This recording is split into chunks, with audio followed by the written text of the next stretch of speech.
now listening to the Gabba Gabba Huh Talks podcast, where we bring you conversations with people connected to the Carolinas underground music scene. With your host, Mike Phillips of Van Huskins.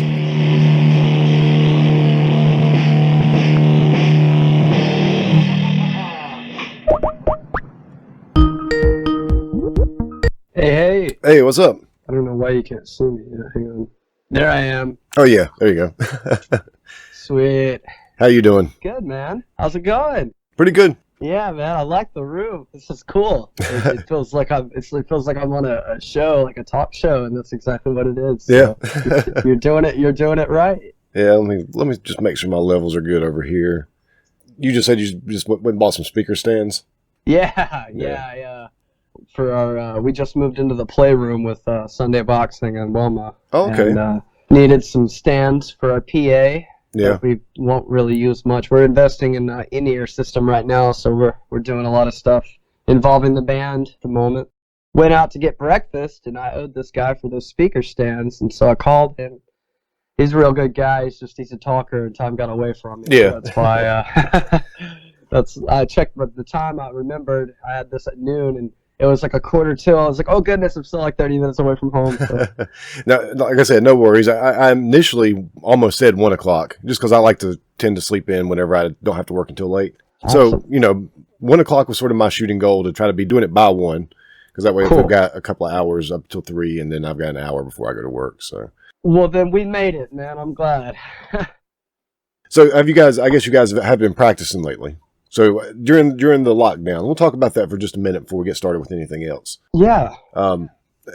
Did things slow down for you at all with the band? I mean, other than not being able to play out, or did you guys kind of just keep going and practicing? And I think you're working on recording too, and we'll talk about that some in a little bit. Yeah, we are. So, the majority of this time has been spent for us recording the new record. And in the process, our producer is actually having to sell his house and move. Oh.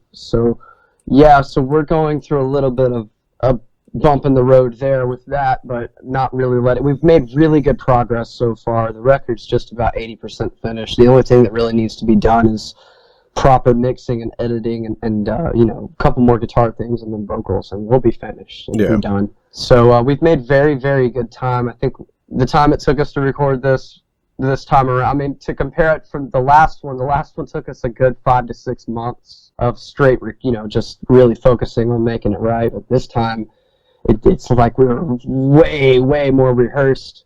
We knew exactly what we were going in to do, and we knocked it out within, I want to say, we all took a day each, and that's, really a good time to us. So, 6 to 7 hours of recording time, all 6 tracks straight through. They're all high energy, no slow, sad songs on this one. And we're really doing it. We're doing it right now, and we'll touch more on that, later. Yeah. On what I mean by doing it right this time to us, or how we, what we feel that is. And there's nothing wrong with slow, sad songs. I like those too. But I do like energy in my music. Yeah, absolutely. Yeah, man. But as far as how much we've rehearsed, or how this has kind of affected us, before the shutdown, we had just a couple more Charlotte shows booked. One with the fill-ins. It was for their release show that unfortunately got postponed. The other was the Skylark with True Lilith and Wilma. That was going to be a really fun show. Oh yeah. And those two were kind of back to back, but we had really agreed to not play any more shows until the record was finished. Yeah. So, to be completely honest with you, shut down or not, there wouldn't have been any more Walbournes shows between now and the time that we actually released new material. The unfortunate part to the shutdown is we most likely will not release any material until things start to look up around, because we're not going to, at least I don't feel comfortable with putting anything that I've really, really put a lot of, hard work and time into. I don't want to release anything like that if it's not going to get the proper reach that it deserves, I feel. So yeah, it's tough trying to decide what to do with that. Like when we had our EP release show canceled because of everything that happened. Right. We decided to go ahead and release it because we have a hard time holding on to stuff, but it does make it harder to promote it when you can't go out and play and have that big, release show and then, play other shows after that to go out and promote it Exactly. and sell it. And so it's a tough decision to make. I'm glad some bands are out there releasing stuff. I think there's some bands like you that are holding on to stuff, but maybe releasing a single here or there. I don't blame you at all for holding on to it if that's, because it's hard to hold on to it, but it's also hard to put it out there and then not be able to go play those songs. Yeah, it's very difficult to hold on to something, especially a finished product, and one of the mistakes that I made with our first record was literally everybody around us, or around me at least, knew the record before it was out because I just couldn't not show it to anybody. Yeah. I was so proud and excited, but at the same time nervous and anxious to release it. I had mixed feelings about it. I still have mixed feelings about it, but it's out there now, it's done. But that's kind of where this new record comes into play. This is, the first time around it was all nervous feelings. This time around it's all I'm tickled, I'm ready. I'm ready for it to, and I feel great about it. And it's a new feeling. It's a good feeling. And I really cannot wait for all of you to hear this stuff because we're very proud of it. Yeah. And I haven't mentioned yet, I should go ahead and say we're talking to Trey Spears from the Walbournes. And also sometimes Graveyard Boulevard, is that still a thing or do you? Yes. Yep. Okay, I thought you still played with them. Yes, absolutely. So.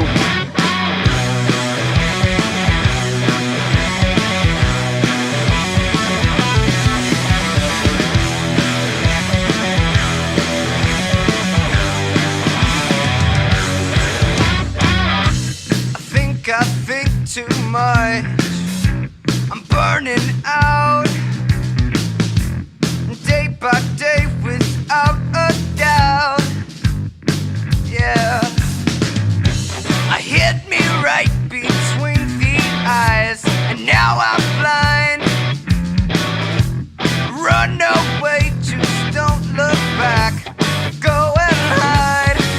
Oh no. Yeah, the Boulevard that was actually the last show I've been able to play. It was the Walbournes and Graveyard Boulevard both at Tommy's, and we were doing a birthday gig for Steve Coleman. Oh yeah. And he did the Black Sabbath tribute. Yep. And that was a lot of fun. We always have a blast when we do those kind of shows there at Tommy's, and honestly, very, very happy that was the last one that we were able to do before the shutdown, because fortunately I got to play with two groups, and it's just kind of really fun. It's a good feeling when you get to go up there and play two completely different types of music. I grew up listening to the Graveyard Boulevard as a kid. Most people that know who the Walbournes are have no clue who the Graveyard Boulevard are, unless they have been around the scene. Bands such as yourself, Van Huskins and bands who have played with them in the past. That was the first band I ever got on any stage and played with. It's kind of embarrassing. I'm gonna go ahead and call myself out real quick. There's a video of that exact performance on YouTube. If you go and type in Graveyard Boulevard, Tremont Music Hall, Trey Spears. There's 10-year-old me at Tremont with Graveyard Boulevard. It's the first song I ever learned how to play the guitar. Yeah. It's kind of cringy, but it's there. It's documented. It's on YouTube. I can't take anymore, and I'm so tired. So when you were a kid, what kind of music did you like? I mean, when did you start getting into music, and what did you like at first, and when did it take you a while to get into stuff that was a little bit more outside the mainstream? As far back as my memories will take me, I just remember sitting on the passenger side of my dad's Nissan truck, and he had this Black Sabbath CD. Yeah. Man, he wore that CD slap the fuck out for just months. I mean, I couldn't tell you how long I was a kid. I just remember could have been years before he switched to a Misfits CD. And then, it was Misfits for just ever. But 6 years old, that was Ozfest 2005, came through Charlotte. Yeah. And it was the original lineup of Black Sabbath. Yeah. And I was in the first grade. And I had got sat in timeout. I was a troublemaker. I remember this. I was in timeout for something I did. And I got called to go home. I was like, what? Why? It was weird. I just was, I was always kind of there. Yeah. Dad was picking me up, and it was a surprise. So I didn't deserve it because I was in timeout or something. But I got to leave and go to a Black Sabbath concert, so that was really cool. Oh, man. Wow, yeah. Yeah, so So that was my first show. That was Ozfest. I saw a couple other bands there too. Of course, I didn't see them. I was very short, and everybody else was giant. Yeah. Yeah, the only thing I can really remember from that night, two things actually. One was Ozzy mooning the crowd. I'll never forget that image. Second was Scott, the bassist for Graveyard Boulevard. His wife Stacy had a beer in a solo cup. I imagine she paid $5-6 for it there. I was like, hey, let me get some of that Coca-Cola. It looked like soda with the fizz at the top, right? And she was like, you sure you won't tell anybody? I'm like, why would I tell anybody? It's just Coca-Cola. She handed it to me, and I took one sip, and I threw it on the ground. It was disgusting. And I grabbed this other guy's probably like $2 or $3 water in a cup and swigged it and threw it on the ground. And that's basically the only thing I remember. Oh, and that same Scott's wife, Stacy, she actually tripped in the parking lot when we were leaving and cut her palm open on a coat hanger, and it was crazy. Very eventful first show for me. So how that ties into how what kind of music I grew up. I don't mean to like go off on a bunch of different tangents, just kind of fun little side stories there. No, that's fine. I love that. Yeah, man. So music growing up for me was definitely a lot of Black Sabbath, a lot of Misfits, a lot of Pantera, a lot of thrash metal. I was surrounded with it, man. Yeah. When I was about 7 or 8 years old is when Scott had started jamming with the Graveyard Boulevard. See, we grew up beside each other. I was Scott's neighbor for 10 years. They started rehearsing over at his house about a year or two into the band. Yeah. And I would go over there, and, man, just, time went on, and I started playing guitar, and they asked me what song I wanted to my teacher at the time, I took lessons for 2 months, enough to learn the basics. Then my grades dropped, and my dad pulled me out, and I just never went back to it. I was pretty much self-taught from there. Sam Manriquez, that was his name. That's who taught me. And he still teaches to this day at the shop that I work at in China Grove called Coleman Music. Yeah. Sam planted that seed, in my head, showed me how to hold the guitar right. It was this little 3/4 size Ibanez. It's in the garage outside. Yeah. I still have it. Right around the time I was about 8 years old is when I started to pick up the guitar. And before that, it was, I had this little drum set. Drums was kind of always the go-to. That was more of a stress relief. I always looked at it as kind of, if I'm pissed off, I'm going to go to the drums kind of thing. I never really took it seriously. When guitar started coming around, about, 8.5, 9 years old, when I started to take it seriously, I had started going next door and sitting in at their rehearsals with Graveyard Boulevard. And eventually, they asked, hey, you want to play a song with them? I got up there and, played Nightmerica with them, and then I think it was just about I was 10. I was 10 when I played Tremont Music Hall with them, so it was a couple of years after I just started playing guitar. Yeah. When I got on stage and played that song with them, and, it was a really good time, very big highlight, for sure. From the witnesses, 80 acres of hell, through the Mississippi's, this is how long been, I love this country.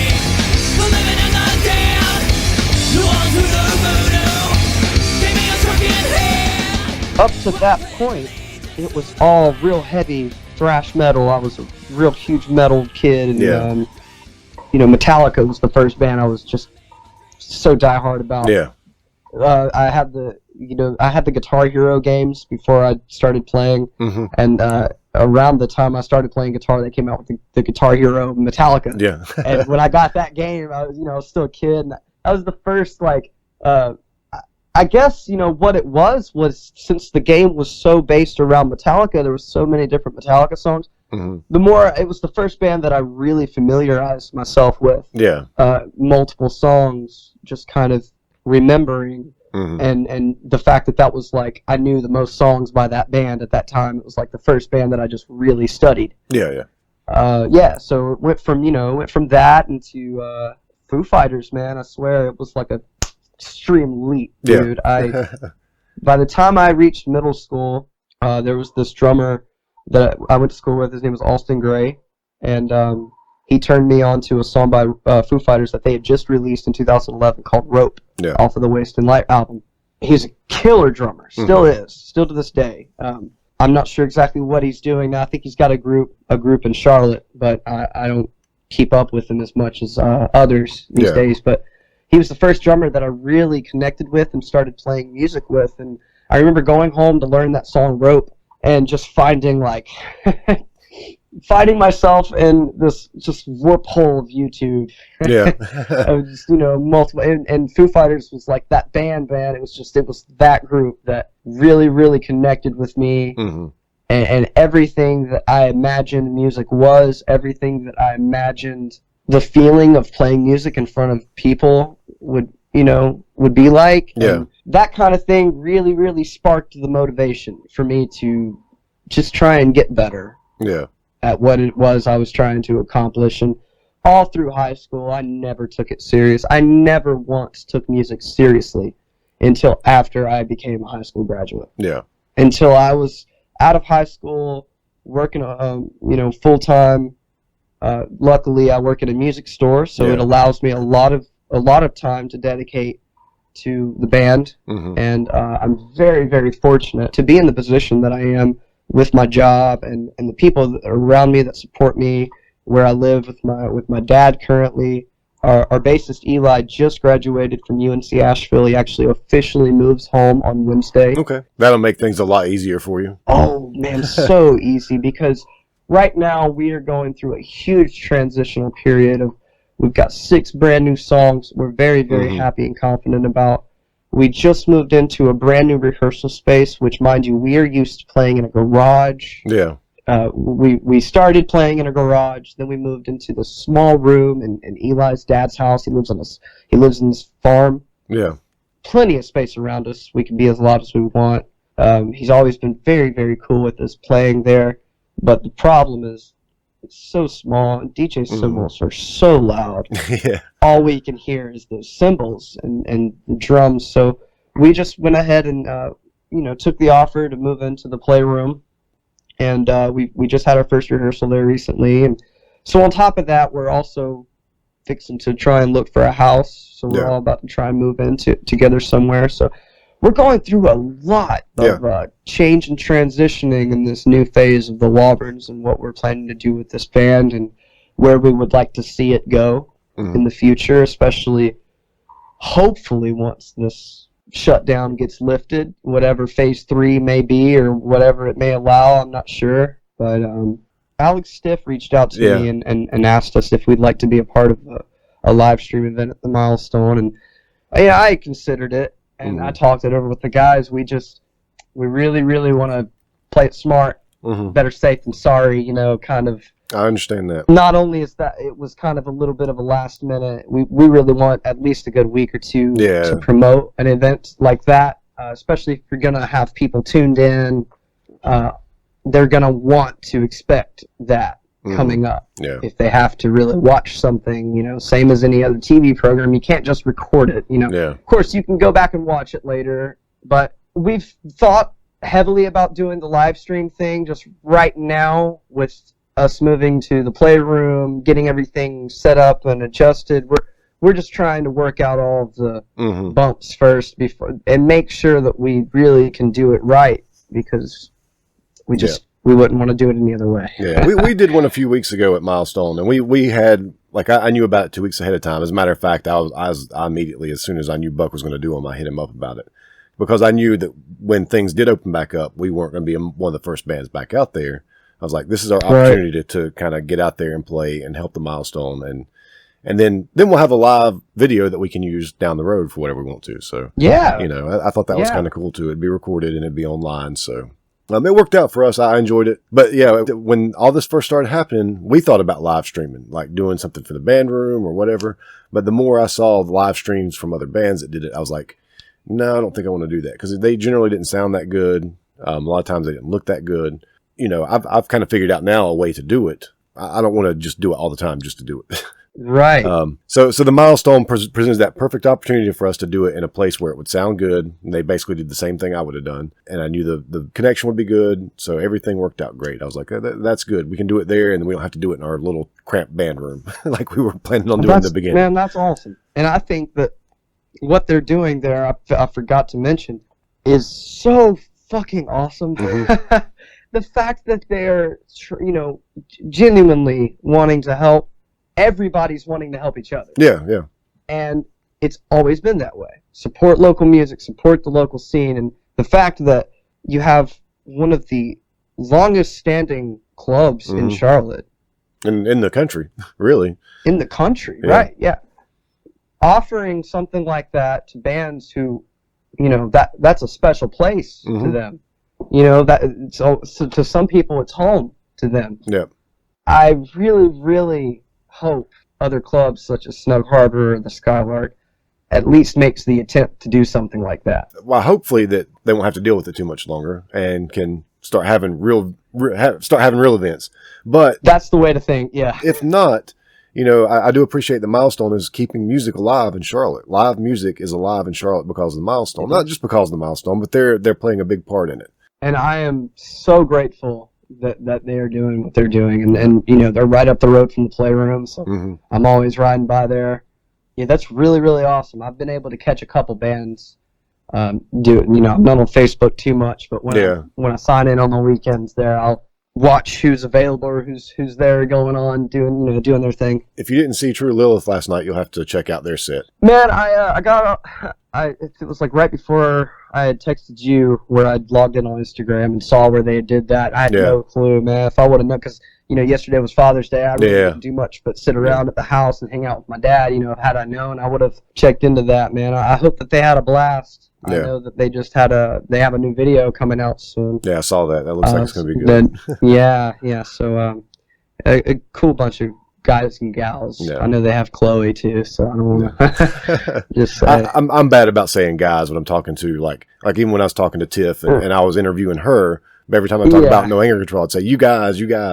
I don't think people really take too much offense to that one. So no. But we'll step back now a little bit. So we talked about your first time on stage at 10 years old, and there are a lot of people that get a start real early in age or on the stage at 10 or even younger, but not too many of them with a band like Graveyard Boulevard. That's pretty awesome. So yeah, man. Where did it go from there? Like you did say that you didn't really take it seriously until after you graduated high school, but did you still like play on stage with them from time to time through those years, or was it one and done for a while? Yeah, there was probably 2 other times. I did it once when I was 12.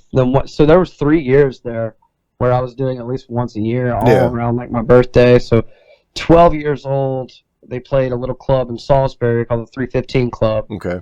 I got to play with them there, and then a year later was my 13th birthday party at a place called Buckshots. And that was also, I'm not sure if you're familiar, there was another band called Whiskey HellChild. Okay.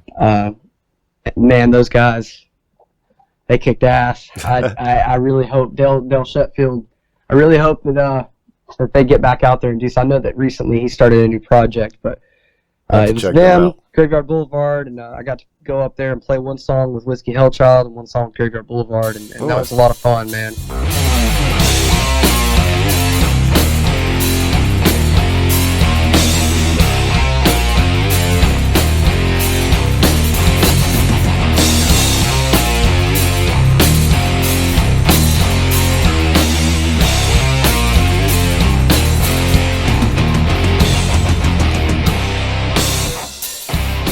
But, you know, that was, when I say that I had never really taken it seriously, man, those were songs that I was just very well rehearsed with. And, you know, I was still very nervous, had a lot of stage fright, even if it was 10, 15 people out there, it didn't matter, you know. I'm still nervous, still have stage fright. And a lot of people tell me I have a great way of hiding it, a great way of not really showing it, but, man, it's there. And from what I've been told, most people can't really tell, you know, when they come up and they talk to me. But, man, after a show, the last thing I want to do is talk to you. Like, seriously. After a show, all I really want to do is catch my breath and get my heart rate to its right level, because I do have SVT, supraventricular tachycardia. I've had it most of my life, since I was 6 years old at least, and it'll kind of spark panic attacks. You know, out of nowhere, I'll have random heart palpitations and whatnot. And, you know, during a performance, I've fortunately never really had this happen to me. Maybe one time and just kind of forgot about it, but I've never really had an attack there on stage, but I've had a couple of skip heartbeats, you know, when I'm really, really screaming my balls off. And it can get pretty scary. I try not to let it take over and make, you know, my anxiety worse. Because really that's where it gets bad. If it gets to the point where I start having, you know, a panic attack with it, that's kind of a whole different story. But enough about that. Mainly, you know, what I mean, the last thing that I want to do is talk to you. You know, when I get off stage, I really just need a second to kind of catch up and get my body back to its normal state. You know what I mean? So I will add that I wouldn't say it's stage fright, but I always get super nervous before we play. And I've always suffered from anxiety, and I've had panic attacks. So I completely understand. And there's times when I'm playing when I get really into it, where I get that feeling. I don't think I've like missed a beat or anything, but my heart just, everything just feels, I understand that feeling. I also know how when it gets in your head, it makes everything worse.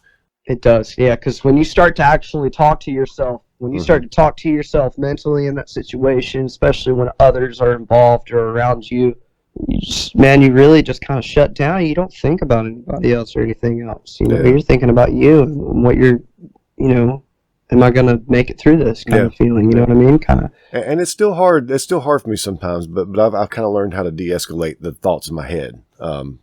Yeah. And while I'm on the subject, just because I really don't like to take up too much time talking about personal, you know, issues that I have, because I just really do better not talking about it. But my answer, all 5 of those tracks, those were all written not specifically about any particular reason, solely all from emotion. Yeah. The lyrics to all 5 of those songs were really just fillers. They were just words to put in place. Yeah. Didn't make any sense to me.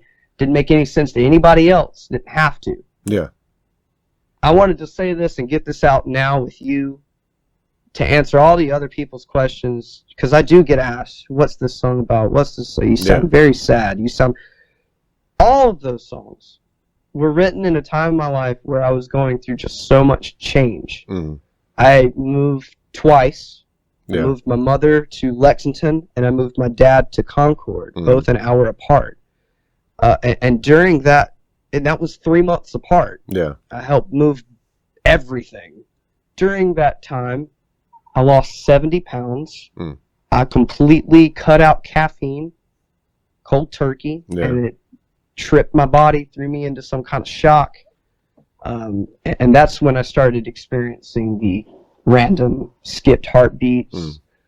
I was hospitalized twice during the year we recorded my answer. Had some blood work done. They did an x-ray on my chest. I am totally fine. What I have is a livable condition. Mike, I'll be completely honest with you. It's gotten in the way with my music more than just about anything in my life, and that's what's bothered me the most. Really having to retrain myself and get myself to a point where I'm able to actually do it again. Yeah. It's been a real tough year, but I'm doing great right now. And this shutdown, this you know, spend time at home, man, this has been a huge help for me personally, getting myself back where I need to be. I feel a lot better about, you know, what's to come and what we're doing. I'm fighting through the negativity that I've, you know, just kind of dealt with for so long. I'm learning how to cope with it and doing much better, but I don't really. If you need to cut out a lot of that, please do, because my thing is I do not like touching on that subject much, because I end up over speaking about it and just talking about, you know, I don't want to come out and sound like, oh, this guy's just so annoying with his problems. Well, trust me, I do a lot of editing, so I will use some of that because it's interesting. But I'm just very, like, I don't want to go off on huge tangents. I know you're good with your editing, and I know you'll make it sound right. So I just, you know. So we kind of left off where that tangent started because we were talking about you on stage with Graveyard Boulevard, and even at that time, you still got a little bit of stage fright. But we were leading up to, you know, sort of, you weren't taking music seriously during that time, but until like after high school. So what I mean by never really took it seriously is I never pictured myself being in a band.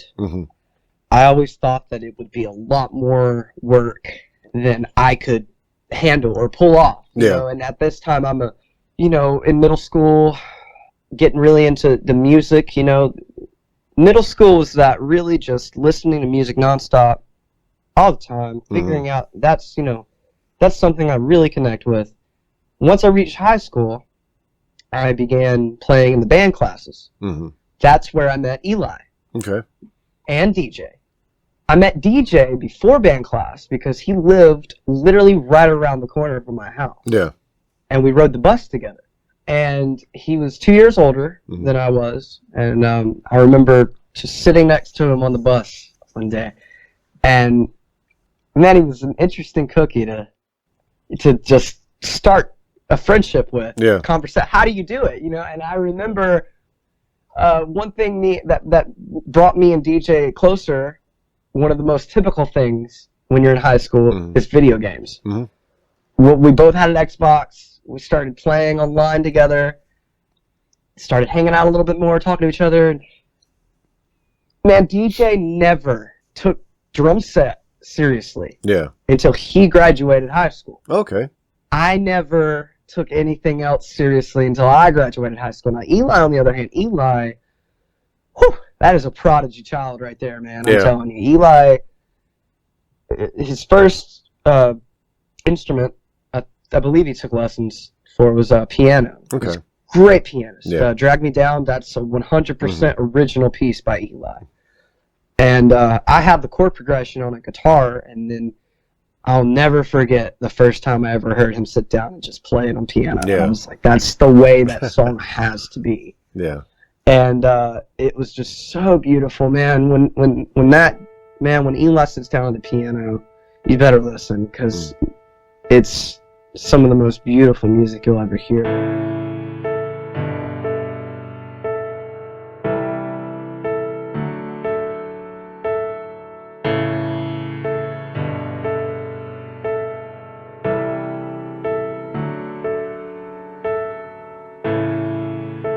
It's hard not to fall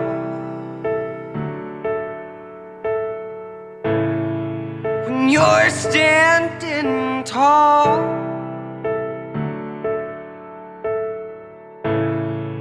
How far is it, dear, when you're standing near?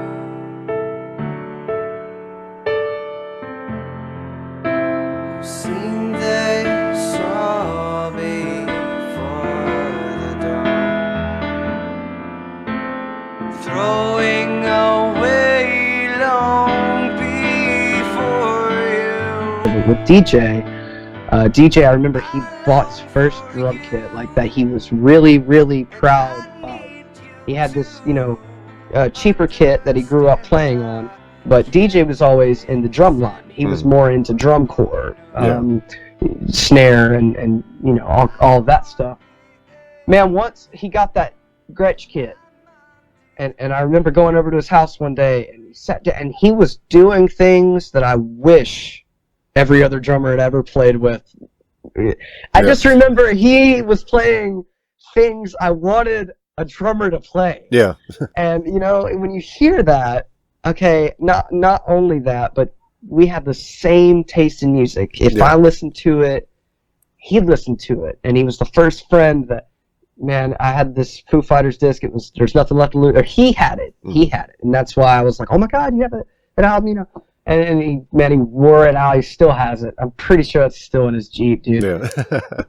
But we just listened to the same music. And when I finally made the decision that I wanted him to be a part of the Walbournes, which was a project for a couple of years. We actually started this in 2016. Yeah. And we had, there was a couple songs, Lessons and Losing Signal, that we had recorded with our previous drummer. There's a beast, a little beast, buried deep inside of me. I told it once, I tell it again.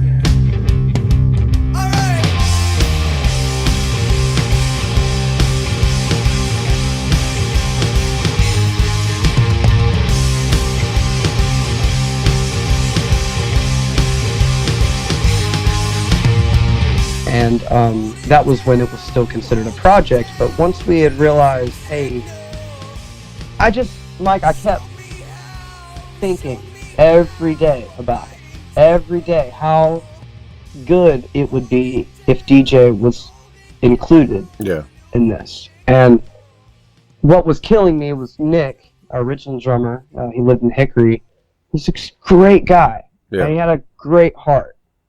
But the chemistry was not there. Yeah. Between It happens. what me and Eli had, Nick just wasn't quite picking up on that. Mm-hmm. And DJ and I were hanging out regularly. He'd come over to my house because he lived right there, and I would play. I had a demo version of My Answer that I played on an acoustic guitar. Yeah. And I had a demo version of Give In Again that I had on an acoustic guitar. And he sat there and he was just literally just playing on his legs. And I just kept thinking about that every day. This should be my drummer. Yeah. This should be my drummer. Until, dude, I swear that was a year that went by. I just thought about it every day. Mm-hmm. Until finally, it was around December of 2018 when we started tracking My Answer. Yeah. Man, I swear it was the week before we started recording that album that we booted Nick and added DJ. Yeah. We had about a month of rehearsals, 2 rehearsals total. Okay. With DJ before we had 5 finished songs. So we were like, okay, let's go record them. Yeah. It was like that. The only thing that made that recording process so long and take up until August of 2019 for everybody to get that first single with DJ Mm-hmm. was I needed a little bit of time for that wound to heal with the departure of, Yeah. Nick. I didn't want to step on anybody's toes if I could help it. The other half of that is just really wanting to do it the right way, and we paid a pretty decent amount of money, and I didn't want it to go to waste. So as far as taking it seriously, none of us took it seriously. Yeah. Until I finally made that phone call to Nick. Mm-hmm. And I said, hey, this is what we want to do now. Eli and I had another group, Skipper the Lion. We played around Charlotte for 3 to 4 years. Okay, yeah. Sure, I took that band very seriously. I booked all the shows. This is the first and probably the only interview that I'll ever really talk about Skipper and be 100% true and honest about how that really went down. Now,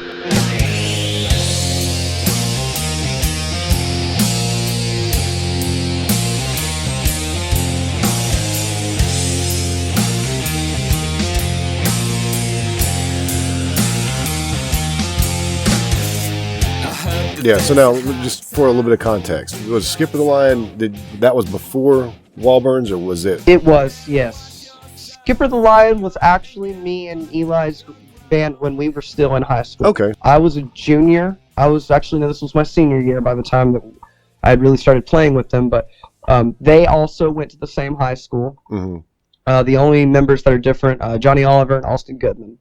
Now, Austin and Johnny are both still great friends of mine. I'm a little bit more closer to Austin than Johnny. Johnny currently lives in Asheville and is trying to go to school and do a couple things. But there was always a lot of conflict in the writing process and the progression of that band. There was always conflict with the progression, where we're going to go next, what we're going to do. And the sound just was never really found with that band. Me and Eli would write these incredible riffs that we felt very happy with, and he's always had this thing to go against whatever riff I'm playing, kind of do his own thing, right? Yeah. And Austin did a really great job in that band. We had a really, really tight sound. We knew what we were doing musically, but Johnny wanted to do something a little bit different. Yeah. And the music that we were writing was just not for his style. At the same time, wanting to take these other songs that I didn't want to be a part of Skipper and do my own thing.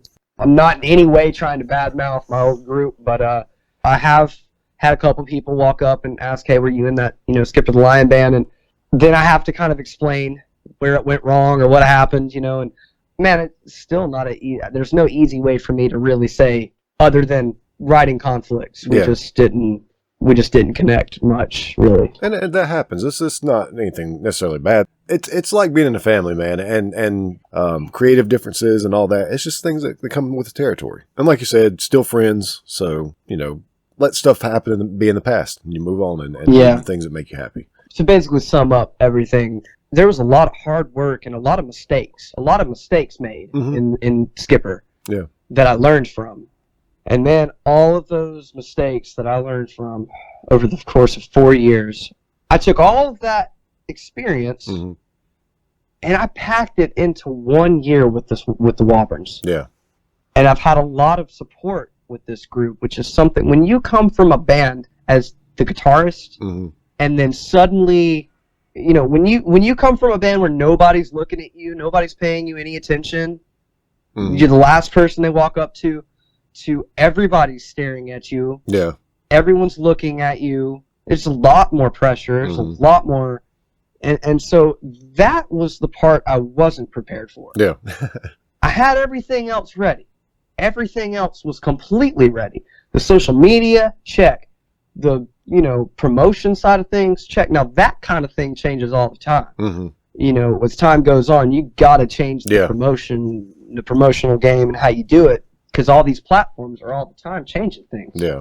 So basically, what I'm getting at is all of the mistakes that we had ran into with Skipper, we either completely avoided, or we just knew exactly how to handle it next time around. Man, our first show was January 4th, 2019 at Snow Harbor. Yeah. And it was DJ's first time ever in a bar. Ever. Oh, wow. And you're taking two guys who have kind of been around it, and then this one guy who's never been around it at all. Man, he learned real fast. From that first show, then everybody wanted to, hey, I need a drummer. You know, fill-ins, Alex. You know, he started playing with them. He did a lot of session work with Fifth Man, with Steve. Yeah. He did the Kelsey Ryan thing there for a while with Cap. And, you know, he overcommitted himself. And I had warned him early on about it's easy. It's real easy to get asked to do things. Especially as a drummer. Especially as a drummer. And you got to really play your cards right. And, you know, he's had a couple moments where he really just didn't know what to do. And he doesn't want to hurt anybody's feelings or let anybody down. But that's what I warned him about, man. It's not easy. It's not easy to get involved in something and just get out of it just as easily. I've had a couple moments. You know, it's like telling Jake Haldenvang I wasn't going to be his guitar player. It was pretty difficult decision for me, because the guy's a talent. He's talented. He is so talented. Yeah. But for me, I want to focus on what makes me happy. Yeah. Not something that I don't want to chase after somebody else's happiness. Yeah, exactly. You know, being asked to be a part of that's a whole different level of happiness. Oh yeah. It makes me very, very grateful that he didn't want, you know, anybody else to play guitar with me, and that really kind of, I could tell it kind of upset him a little bit, but he understands. This is still new to me. This is very fresh. This is what I want to do. Jake's a good guy. Yeah. And it's easy to get over. I've thought about doing a solo project or doing a side project, but right now I especially with this, I don't have time to. Van Huskins would suffer if I did that. So I want to focus on the one thing I want to focus on my dream. Right. You know, I want to focus on what I want to chase, and that's Van Huskins, and that's this. And you know, I've got other ideas for music, but I don't want to water it down and go into too many different directions. Because once you do get started, sometimes it is hard to say no or say, I can't do this anymore. Right. And, you know, one of the things that I'm very happy that DJ had settled on was, you know, Wilma. Yeah. A lot of people don't really know this, but when Wilma actually moved here to Charlotte, I was listening to a lot of their demo stuff. And before I even met Matthew, man, I was so, like, just in love with his voice, man. Yeah. His lyrics have always just hit me right here. And I started playing a little bit with Matthew when he moved here, but I could tell he really wanted that, you know, three-piece. You know, he really wanted that three-piece kind of vibe. And man, those guys are incredible songwriters. Really, yeah. And you know, the time just lined up. The time was just right.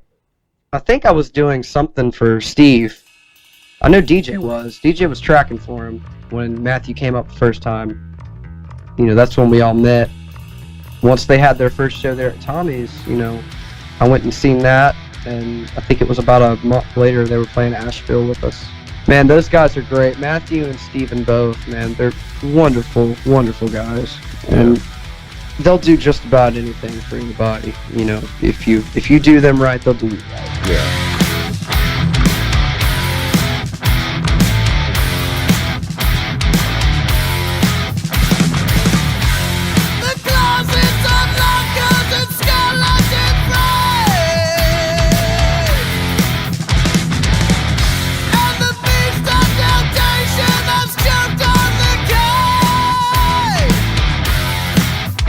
And they're really good. And that's one thing, I haven't really mentioned the young thing in this one because I've mentioned it a couple of times with other bands.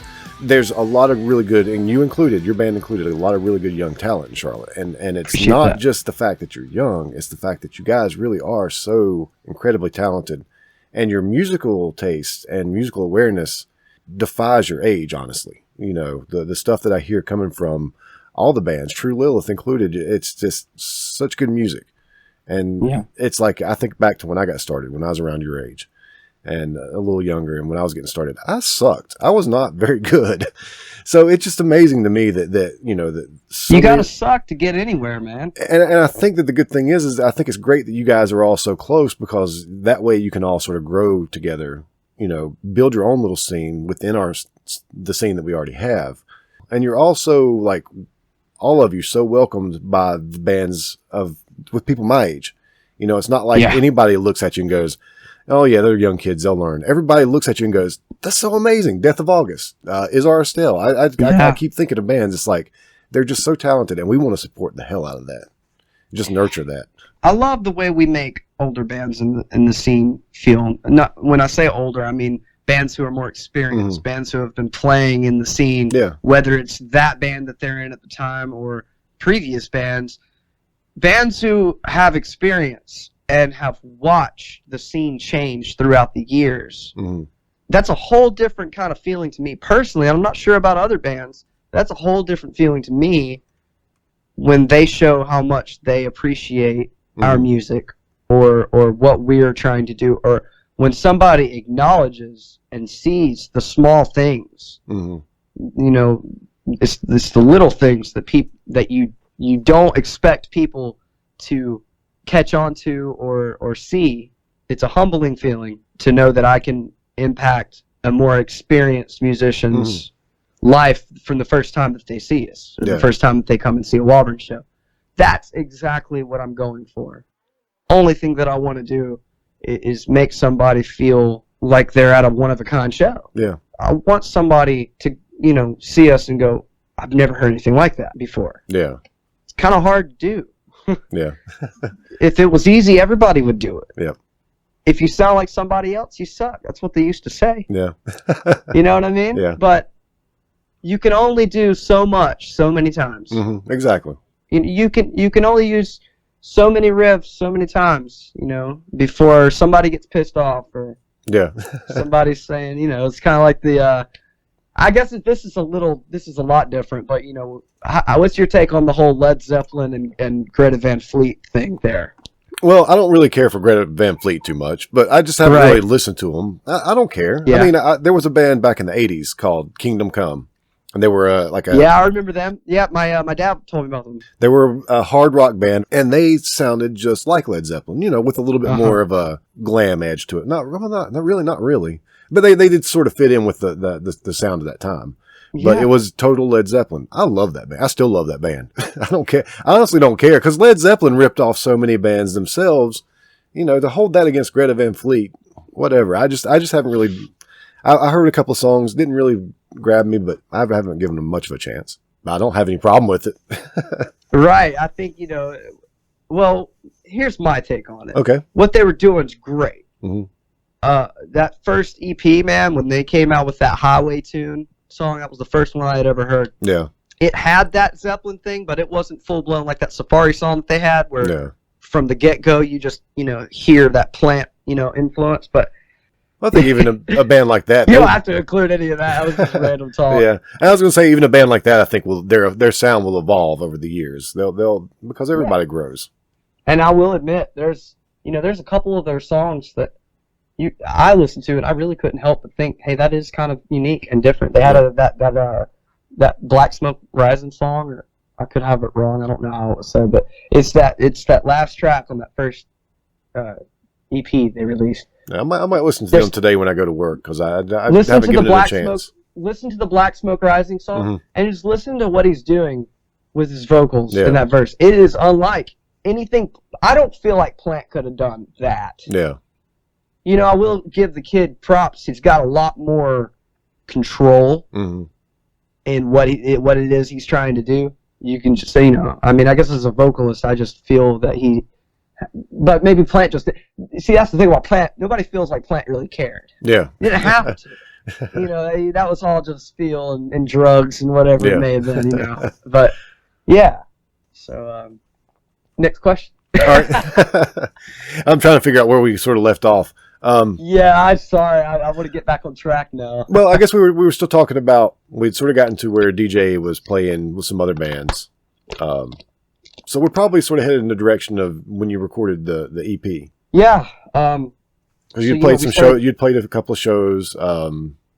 DJ had played, like you said, with the fill-ins, and I don't know. You can go pick up wherever, and I'll figure out how to work it all to put it together. Gotcha. Yeah. So DJ, it was still pretty new to him, and we started tracking the late end of 2018, going into 2019. And we started playing a few shows from January to about April 2019. And honestly, we were playing a show at least once or twice a month, every month last year. Yeah.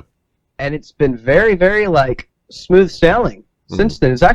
It's been a quick year, but a long year at the same time. Because when I mean by it's been a quick year, wow, we're already a little over a year into this. Now, what we've gotten accomplished within this year is kind of the holy crap. It feels like it's been way longer than a year. Yeah. Because of the different things that we've done in a year's time, it's been a lot of work, but I kind of feel like now I have the Walbournes exactly where I needed them to be in the exact amount of time that I needed it to, to happen. I didn't want it to take 3 to 4 years for anybody to know who we were or anything. I didn't need to wait 3 to 4 years for anybody to know who we were. The name's slowly picking up around there, and I think that, with us being very close to Wilma and True Lilith and Vicarious and Van Huskins and just there's a lot of bands we're very good friends with and very, very fortunate to call our friends. And, we all love to support one another, but I always want to do something different. Yeah. Just something so different. I'm always the one to go against what absolutely everybody else is doing. Yeah. I've always been stubborn and hard-headed that way. Yeah. And some people may not like that, but it works for us. So, And what I mean when I say that, as far as doing things different or being stubborn, hard-headed, is if I see if I see bands releasing singles, videos, whatever, I'm gonna wait. Yeah. And I'm going to wait a long-ass time. Especially the more that it happens. Yeah. If a band's... okay, for example, I know, I think Wilma's got a single coming up. I think it's July or August. I want to say it's next month. I want to say it's July. So, yeah. And then you have True Lilith just came out with Trash. Now, they've got a music video coming up. Yeah. So, when I see things like that, I know other bands are making their releases and things. Definitely want to step back, give them that... Oh, yeah. That time, and because... I know that I wouldn't want a bunch of bands releasing things around the time that, I am. So I just kind of have a little bit of a different, outlook on things. I'm very, very mindful, and I definitely stay in the loop of what's going on in the scene. I pay attention to who's releasing what, when, because timing really is everything. Yeah. And, promotion really is everything, especially today. Yeah. You have got to nail your promotion. Yeah. I'm still trying to figure that part of it out. Everybody is, man. Yeah. Nobody, I mean, people can, advertise that they've nailed it, the algorithm or whatnot. Dude, it's all luck, man. I swear it is. It is, 'cause it's all about when you submit whatever, who's gonna pick, who's gonna see that email. Mm-hmm. You know. It is. It's all luck. And anytime you think you get the algorithm figured out, they change it. So it's impossible. Yeah, everything's always changing, you know. So You fall to the bottom, and there's nowhere to turn. You get back up just to fall back down. Get your life together.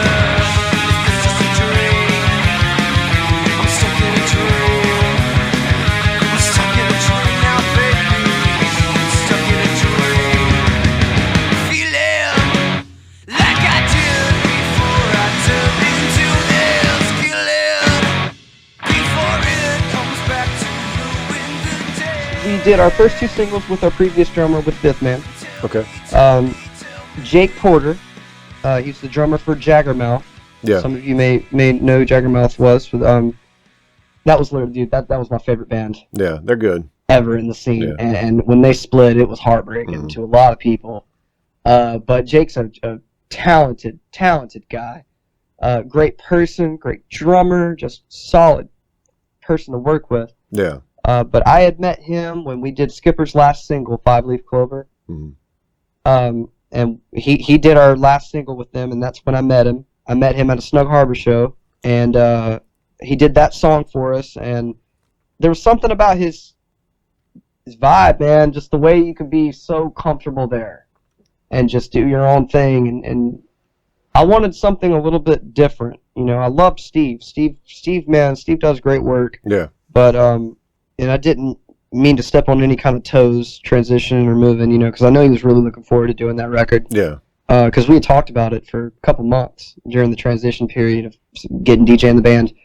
But we decided to go with Jake because we knew Jake could get us the product that we were looking for. Yeah. And at the same time, didn't really know what it was we were looking for, if that makes sense. We knew Jake could help us figure that out. Yeah. So Jake did exactly that, man. We took our time, and during those 6 to 7 months with him, on and off, he, without even realizing it, made us the band that we became after releasing that. Yeah. Really, we became a band in that studio. Yeah, yeah. I can see that. Because there wasn't much rehearsing in between at all. Yeah, especially with Eli being in Asheville. And we had to use every bit of time that we had. We had like 2 rehearsals with DJ before we tracked, and then it was basically we would practice whenever we could, however long we could. We would play those 5 songs, and in that process would maybe write 1 or 2 every so often. Yeah. And those 1 or 2 every so often eventually led up to what you're fixing to get, hopefully in the next few months. But so you're recording this one with Jake as well? Yes. Okay. Very, very blessed to say that we are recording this because, dude, to be honest with you, I was very worried that we were a little bit too much on Jake. Like, I felt I was asking a lot of him during that time, and I just kind of felt like, oh, he's not going to work with us, man. We annoyed the shit out of him, kind of. But it ended up being something he was extremely proud of, and he was really looking forward to the next one. And to record with anybody else would feel so odd to us, especially now. Yeah. Because we now have this method that we just know will work every time. Because we know the person we're recording with, we know how he works, how much time he needs, you know, and it's just, right now with him moving and all, I'm just very thankful we've got most of the record finished already before he moves. The only thing we'll have to worry about when he moves is vocals. So everything will be completely set up, and the only thing different, if there were to be anything different, it's going to be vocals. I can do work with that. So, man, Jake's a great guy. I always kind of hesitate when people ask me where we record, because Jake does this entirely as a hobby. This is not some studio like Reflections or like Catalyst that we're going to and paying somebody hourly. No, the way that, you know, and obviously it's really not anybody else's business how we take care of the financial part of things, but all people need to know is that we're very comfortable working with Jake, and that is because there is no time limit. We can be 100% ourselves.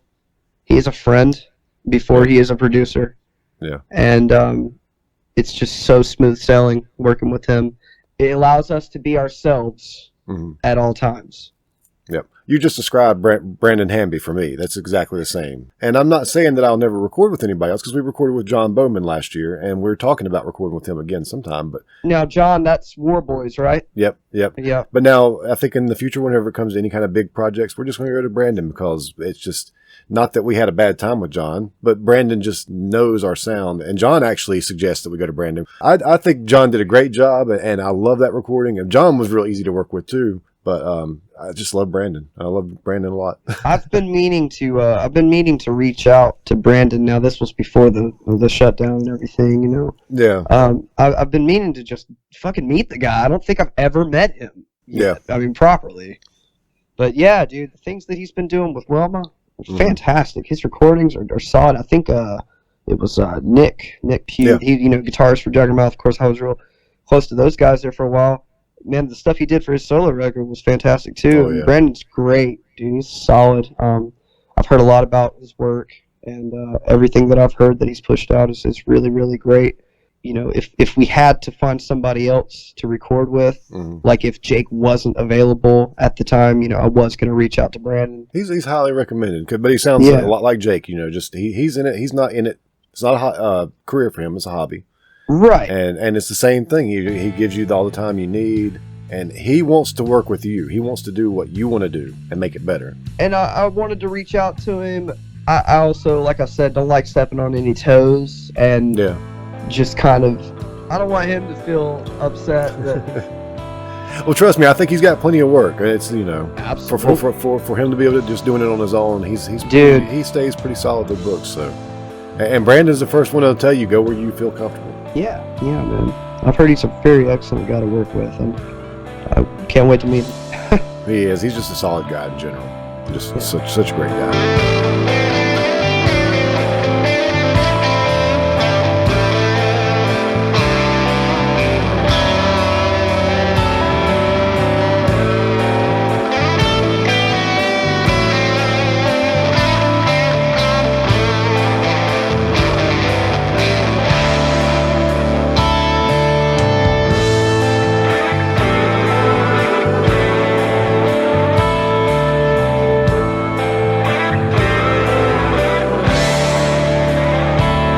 Well, I know we talked about, Metallica and Foo Fighters being kind of turning point bands for you, but they're not necessarily influences for what you're doing today. Influences for me, way back, definitely Foo Fighters was one of the first to really get me serious about, songwriting. Yeah.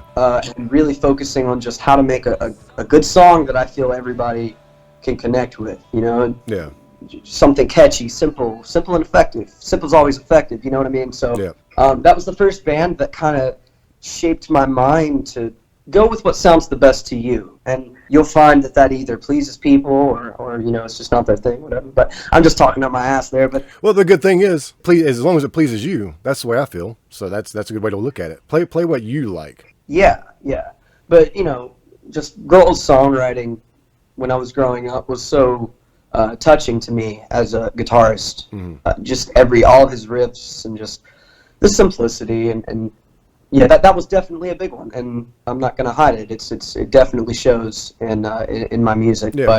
But another big band is Highly Suspect. Highly Suspect, when they came out with that first record in 2015, Mr. Asylum, it changed everything about what I wanted to become, what I wanted a band to sound like. Yeah. Personally, I remember we were still in high school when this album came out, and I was wearing it out, man, from start to finish. Mr. Asylum, it's a great record. You should go listen to it if you've never heard it. And it amazed me how three people could sound so massive. Yeah. And when you get into a band like that, the first thing that you want to do is go straight to YouTube and find out more about them, or just look into them as much as you can. And fortunately, they had already been a band for like 10 years before they really had a break. And the big song off of that record was called Lydia, and that kind of got them, bam, on the map a little bit. And I just remember showing Eli, going into school one day and showing Eli like 2 of the tracks, and we were just hooked, man. I remember going to his house, sitting in his room trying to learn these songs, and that was like the first time that Eli and I had a musical connection outside of high school band. Okay. That's a very important detail. You know, Highly Suspect was that first band to really get us inspired to just do the things that we do today. Yeah. That's a big one. Royal Blood is another huge one.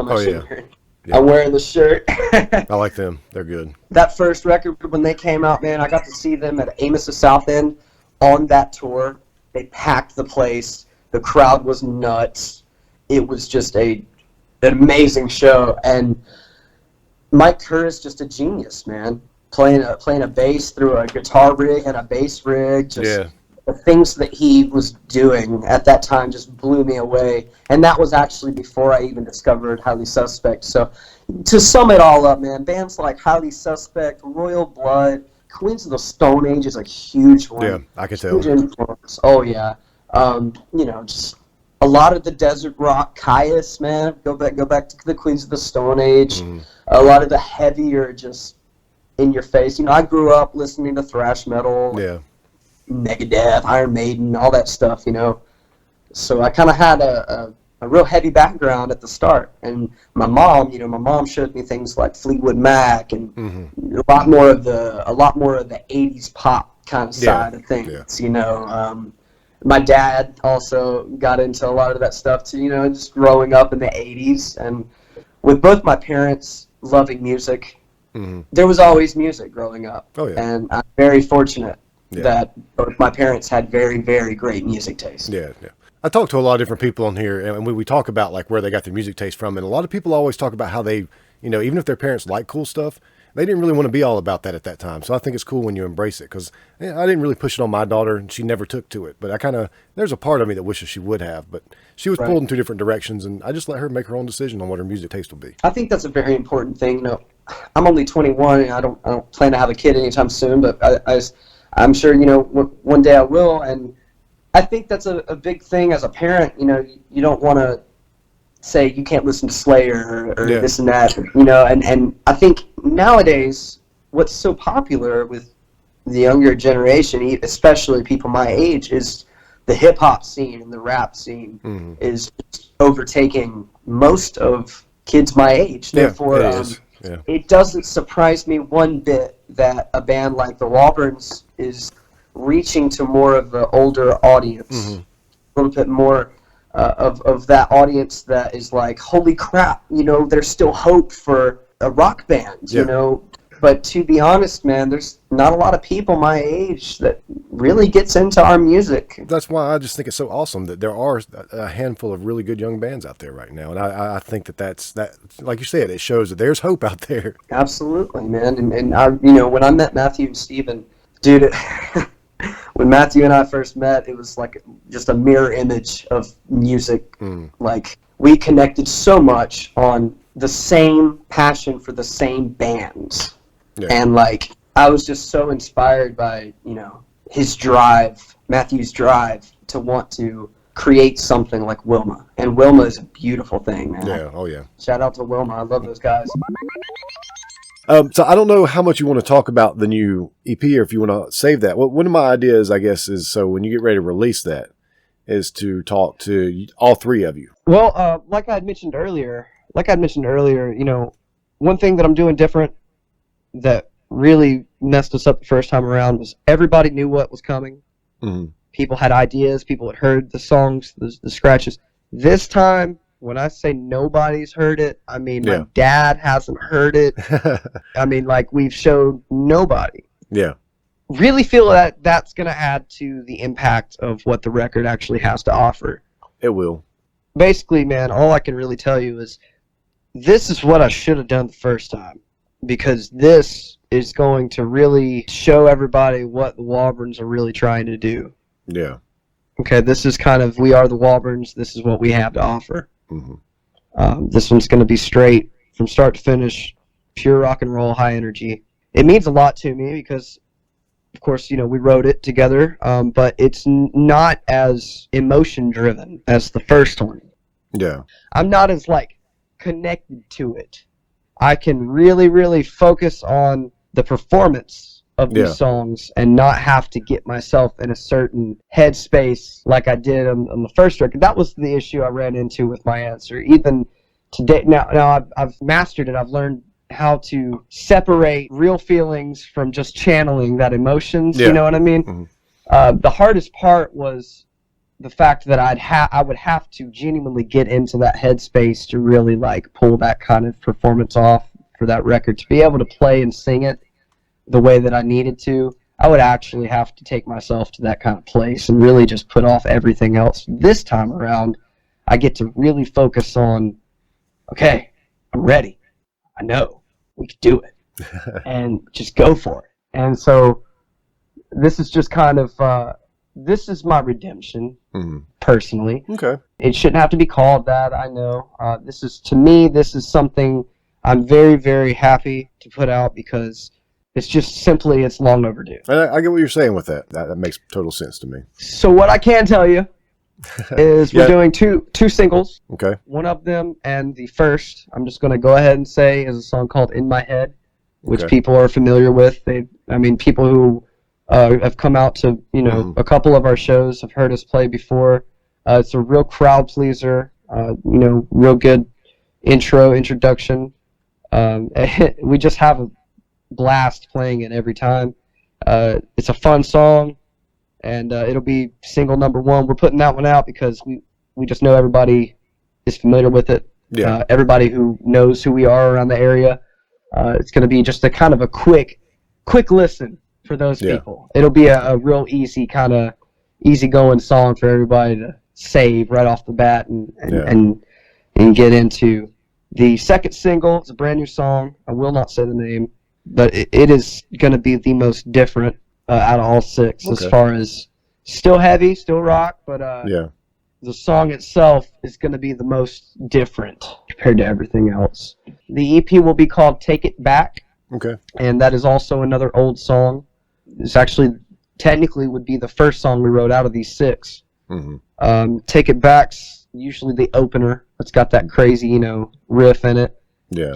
So we decided to name the EP after that because out of 6, that one, one, we didn't want to release it as a single because of how well known it is already.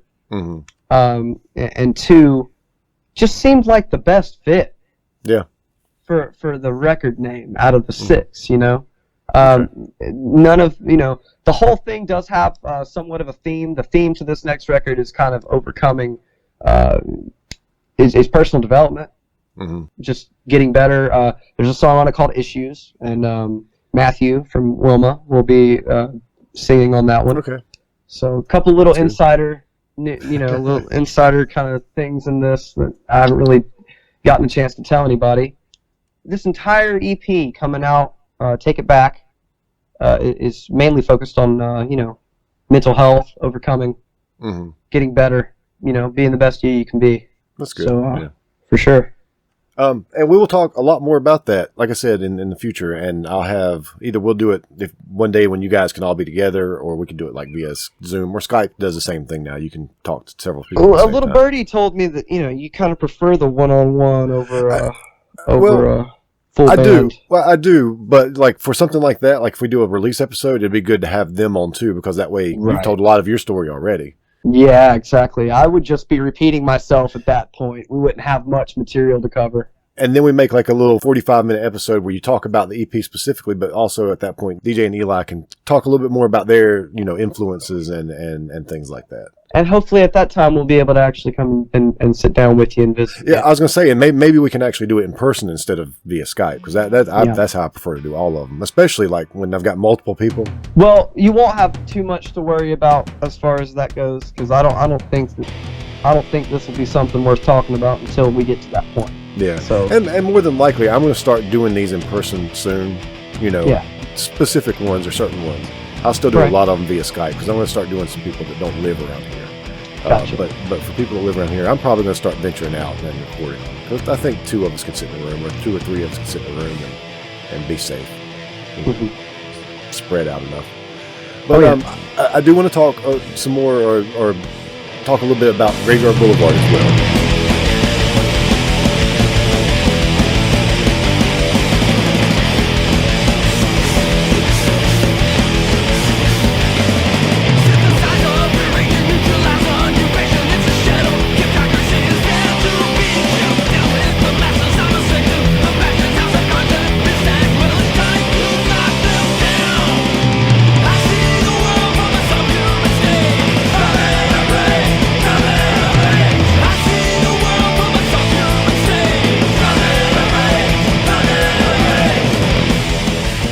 But Graveyard Boulevard, so are you a full-time member of that band now, or are you still just play sometimes? Yes, I am technically full-time with the group. Okay. I've been with them for, I want to say 3 years now. Okay. Yeah. 2 or 3 years now, officially.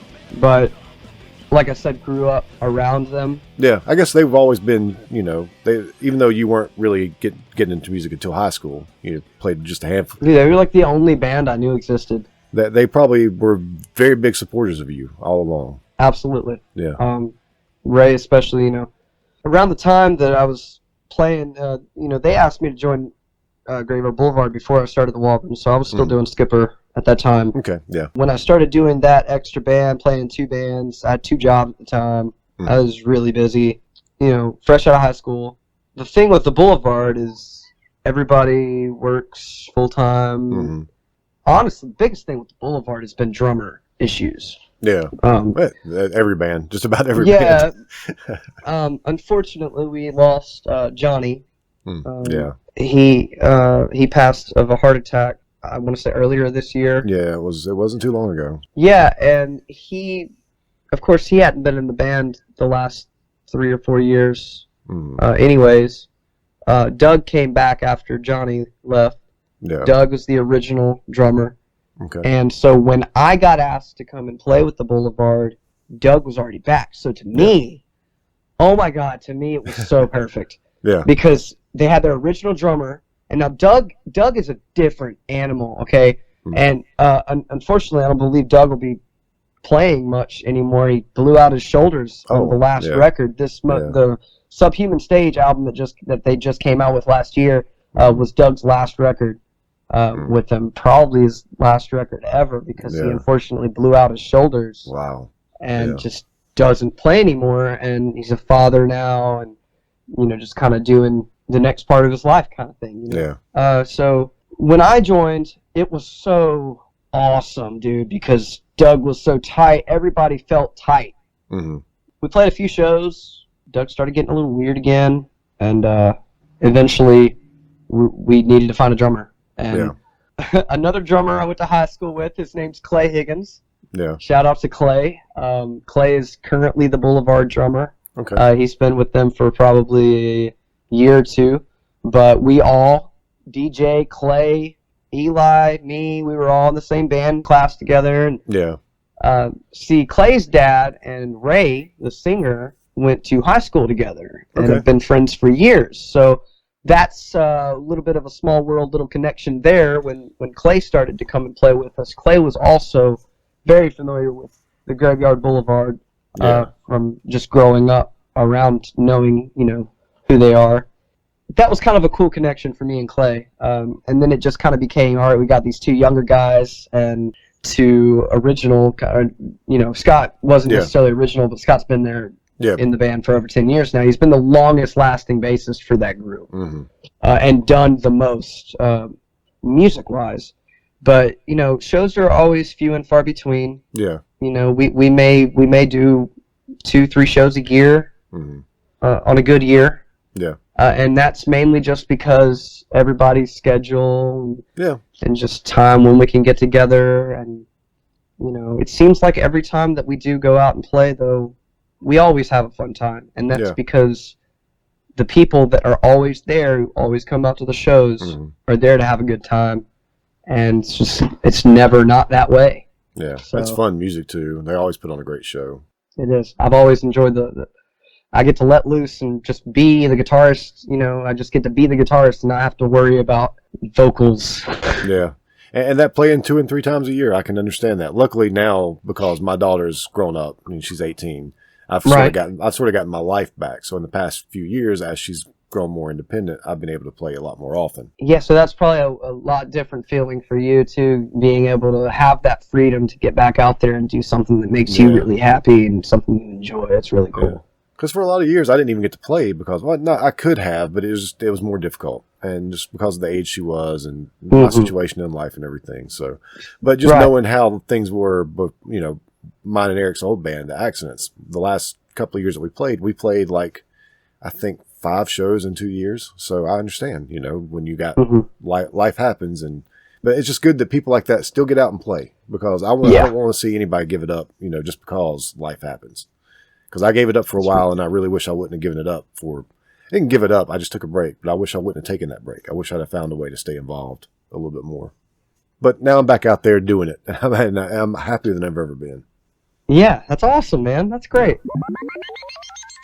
But one thing I did want to ask was, you've done a lot in this past year, just a little over a year. But what's your next big goal that you're shooting for? Is there something that you want, or are you just kind of happy with where you're at right now and want to keep riding it and then just see where it takes you?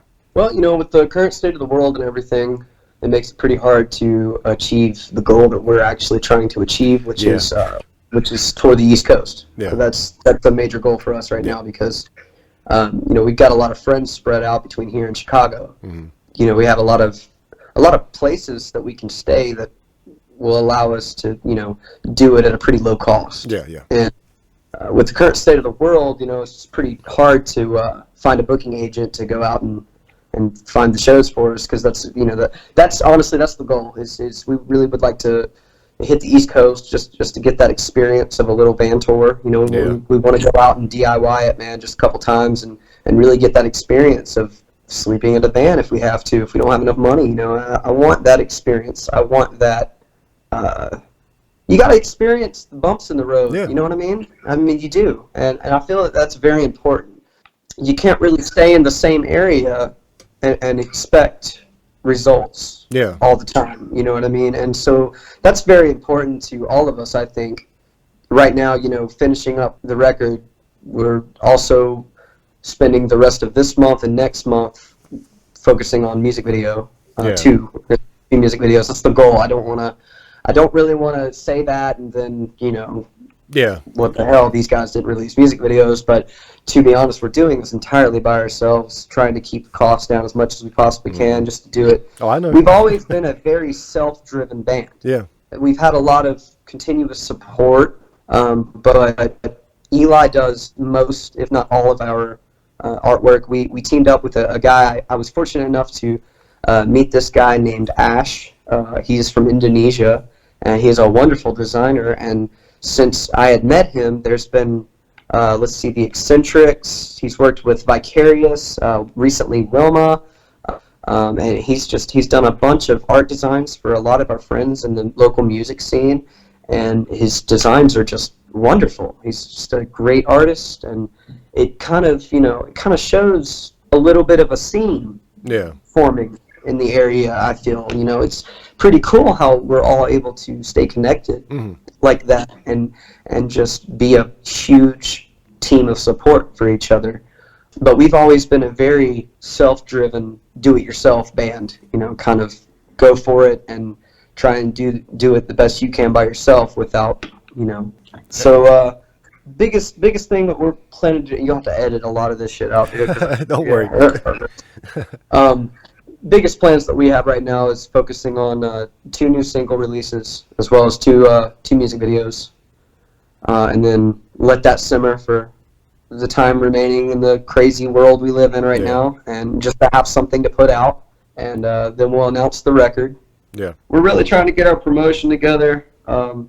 I'd like to come back and do an episode with you upon release. I'd like to reach out to Devakar at 1065, get me a 90-minute setter. Now it's underexposed. Yeah. Devakar, I would love to go and meet him once again. He'll probably play you guys. He never really responded about Van Huskins, but I don't know. He probably gets a lot of requests. He's a hard guy to catch, man. Yeah. You got to think a guy like him. He is receiving a lot of emails because he is the only guy that I know of at that station that's able to spin local regional music. Yeah. I know that I actually emailed him 3 times before getting a response. Now, this was 3 times over the course of a month leading up to the release of my answer.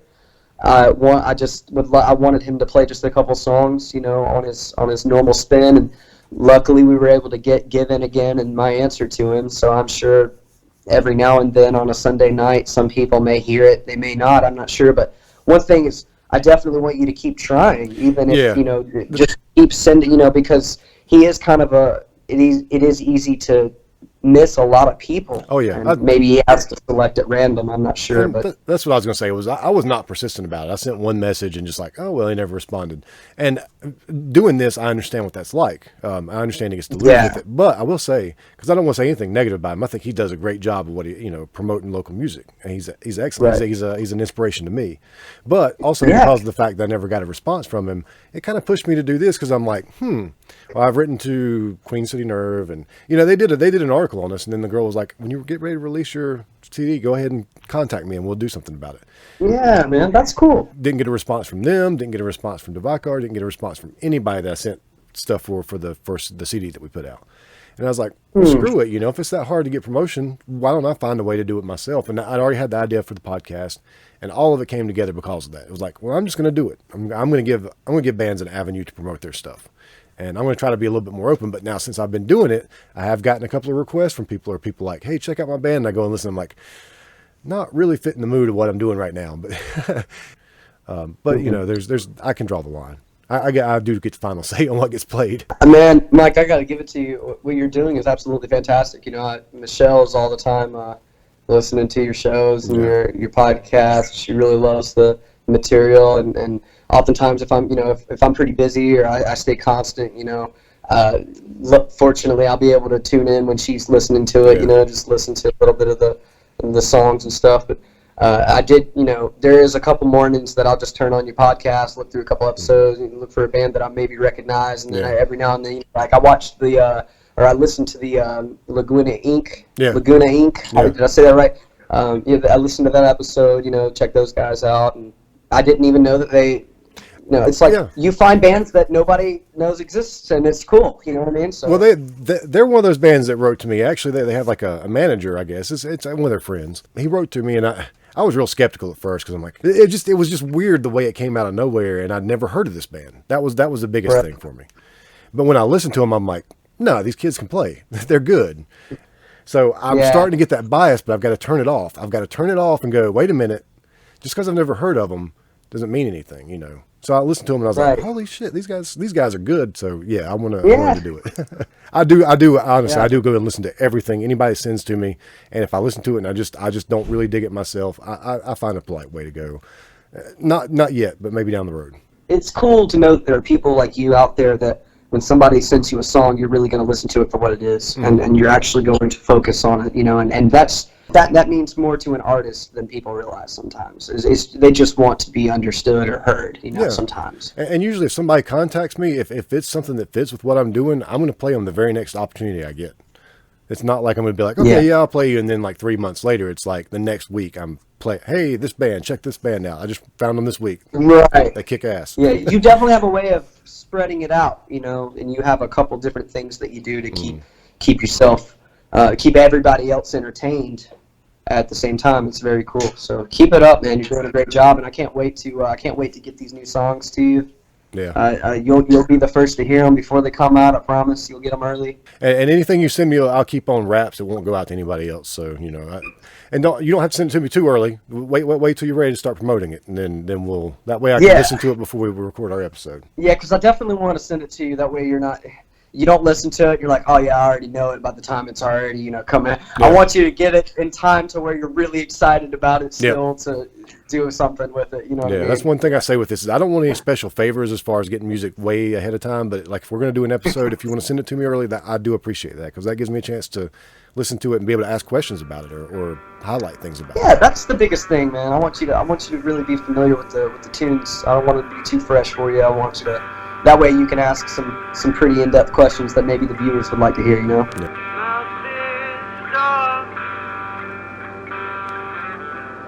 Fighting for the words to say. Take me back to yesterday. Take me back to yesterday. Take me back to yesterday.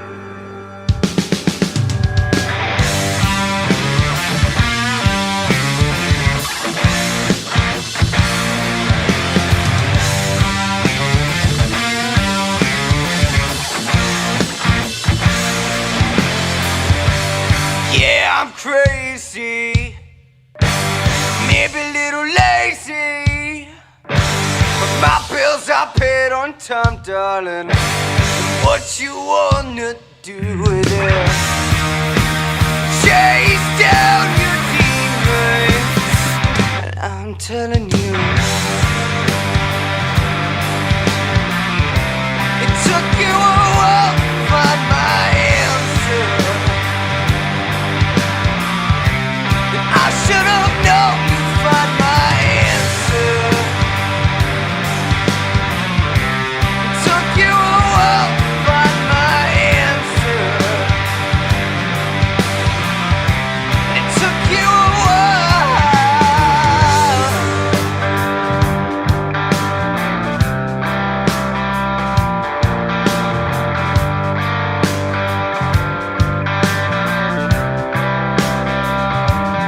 In the dark,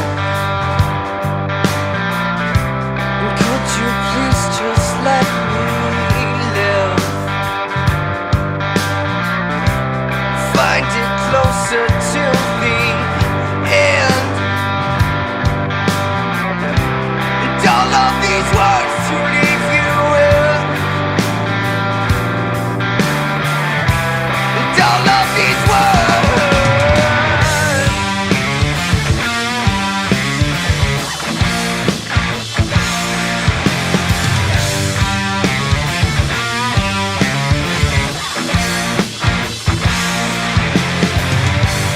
2 weeks later, I found a piece of paper. What it said on it, child, you won't remember. Chase down your demons. Whoa. It took you a while to find my answer. And I should have known you'd find my answer. It took you a while to find my answer. It took you a while.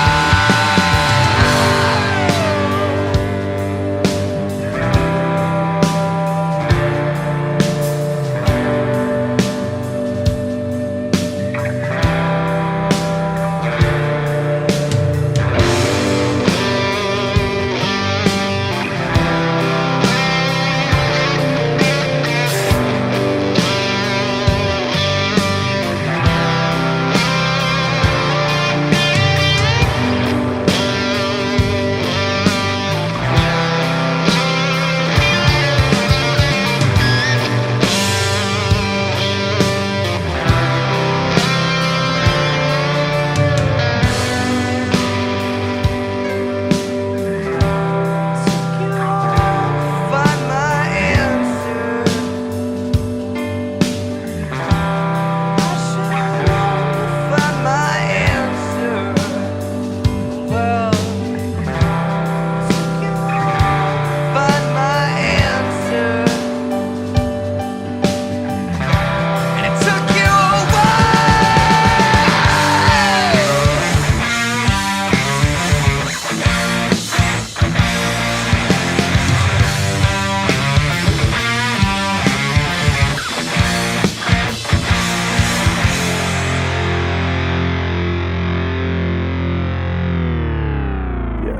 And as far as like the Facebook, yeah, when I do my live stuff on Facebook, they will, like if I play Van Huskins, it'll get me a warning or get me kicked off.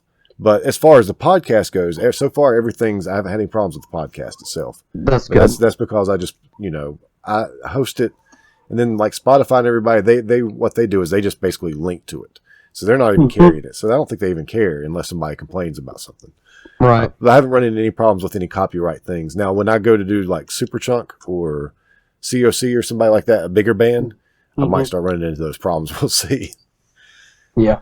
But hopefully not. That would be freaking awesome if you did COC. Yeah, it's in the works. It's man, that'd be it's been cool. talked about, and someone's already told me they'll hook me up with Mike Dean. But I think yeah, I'm going to dude. try to do it with. I think I'm going to try to hit all these people up without going through my connections first, and then calling on my connections if I need them. Yes, sir. I want to try to do it all myself. I've got That's this idea. the goal, man. That's what you should do. Absolutely. I've got this idea that I'm going to get some even bigger names that aren't really North Carolina connected. We'll see. We'll see. I got to get through some like Mac from Superchunk and Mike Dean first. Right. Yeah, man. That'd be awesome. Best of luck to that. Absolutely. This has been a Gabba Gabba Huh media production.